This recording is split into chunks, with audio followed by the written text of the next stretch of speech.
So, Chargers fans, it's been a rough stretch. And I'm not just talking about one thing. I'm talking about hit after hit, setback after setback. Every time we start to get a little momentum, something else drops. One thing after another. Roster changes, injury concerns, big adjustments. So, I'm going to walk you through everything that's been unfolding, step by step. And trust me, it's a lot. What's up, Chargers fans? Welcome to the NFL Playbook Chargers. If you're new here, don't forget to hit that subscribe button. This channel is all about breaking down everything you need to know about the Bolts. Okay, the first setback I have to talk about is Ladd McConkey. What was first brushed off as nothing to worry about has quietly become one of the bigger concerns in camp, but nobody is talking about. McConkey hasn't practiced since July 28th.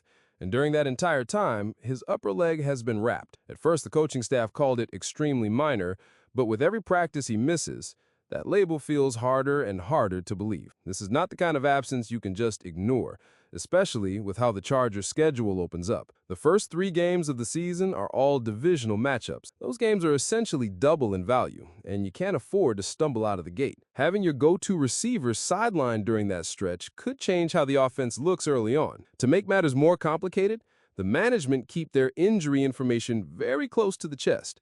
That means there's no clear timeline, no straightforward update to calm fans' nerves. It's all wait and see, and the longer the wait, the louder the concern gets. And here's the reality. If Ladd McConkey isn't ready by week 1, someone else is going to have to step in and take on a huge role right away. Stepping into that potential gap is a face every Chargers fan knows well: Keenan Allen.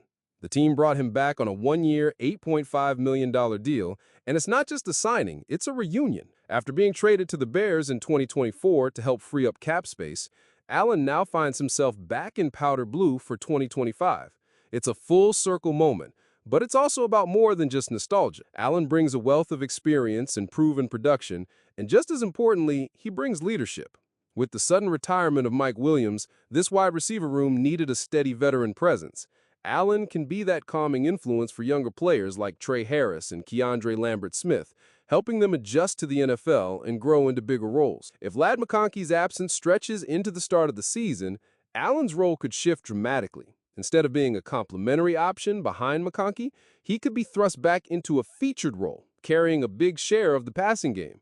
He's been there before, he knows how to handle it, and his connection with Justin Herbert could be exactly what keeps the offense moving if one of its key weapons can't go. Looking ahead to what Keenan Allen could produce this year, based on his previous season's performance, my prediction sits somewhat around 80 catches, 800-plus yards, and 7 to 8 touchdowns. The difference this year is that he's back in a system and with a quarterback he already knows. That move brings stability at wide receiver, but it can't protect Justin Herbert from what happened next. The next setback is the one that sent a shockwave through the entire fan base, is that Rashawn Slater is out for the entire 2025 season with a torn patellar tendon. This wasn't just any injury. It came right after Slater signed a massive 4-year, $114 million extension. This massive contract means management believes him to be one of the cornerstone pieces of the Chargers' future. And losing him at this stage is both a football and an emotional gut punch. The roster shuffle in his absence is already underway.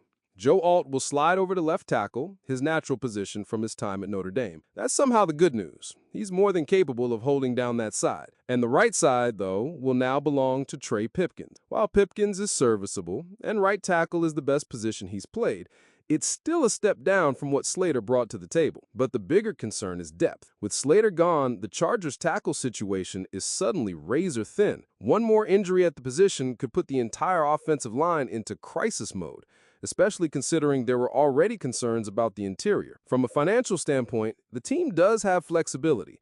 With roughly $31.5 million in available cap space, money isn't the problem, but history shows the Chargers haven't always been quick to spend aggressively, even when the opportunity is there.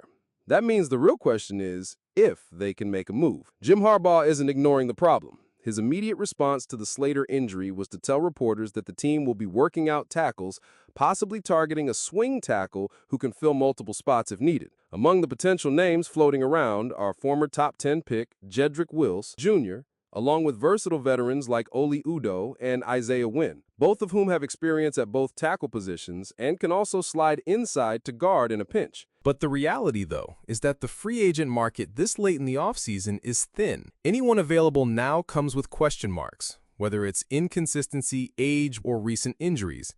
Even if the Chargers bring someone in, it may only move the needle slightly in terms of overall stability. So that means the real solution might have to come from within. Players like Trey Pipkins and the remaining depth linemen will need to step up quickly, because if there's one thing this season has already made clear, it's that the margin for error on the offensive line just got a whole lot smaller. Okay, now let's discuss the upcoming preseason match against the Saints. Honestly, now the focus isn't on the scoreboard, it's on evaluation. This game is about figuring out who can contribute when the real season starts, not about stacking preseason wins.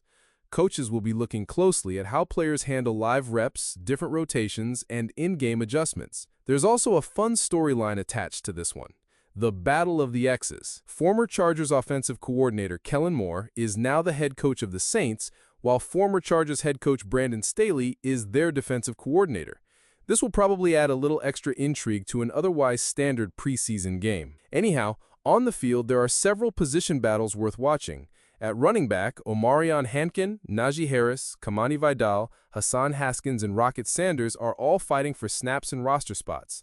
In the wide receiver group, competition heats up beyond the starters as players try to prove they belong in the rotation. Pass rush depth is also a key area, with Kyle Kennard and Caleb Murphy looking to carve out roles. And in the secondary, young players like Nico Reed and Cam Hart are pushing veterans, such as Tony Jefferson and R.J. Mickens, for a spot in the defensive back rotation. If you want a fun prediction, I'll go with Chargers 27, Saints 14.